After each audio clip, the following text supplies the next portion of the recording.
अस्सलाम वालेकुम दोस्तों, ये है 50 रुपये का इंडिया का note, reserve bank of India. और ये करेंसी अभी इंडिया में न्यू प्रिंटिंग तो नहीं हो रहे हैं, लेकिन इसकी पहले की ये मिंटिंग है। फ़िलहाल ये मोनेटाइज्ड है, नोट रनिंग में है इंडिया में। मैं उसके बारे में कुछ जानकारी के लिए वीडियो आपको दिखा रहा हूँ।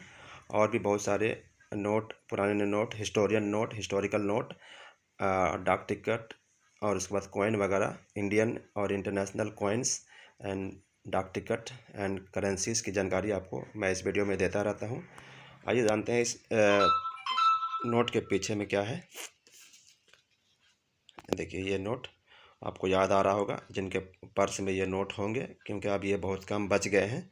पुराने लोग ख़ास तौर से उनके पास में होंगे, रखते हैं कलेक्शन करके, उनको अच्छा लगता है। और जानकारी के लिए मैं ये वीडियो बनाता हूँ उन लोगों के लिए जो डाक टिकट जमा करते हैं, या कॉइन वगैरह, या इंटरनेशनल, नेशनल, जिनको टिकट जमा करने का शौक़ होता है। उन्हें डाक टिकट जमा करने वालों को फिलाटेलिस्ट कहते हैं, और पुराने कॉइन जमा करने वाले को न्यूमिस्मैटिक्स कहते हैं।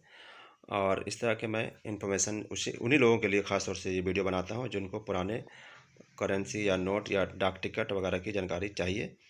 और मेरे चैनल को सब्सक्राइब कर लें, बेल आइकन को टच कर दें, ताकि आपको हर नए वीडियो आप तक पहुंचता रहे। Thank you.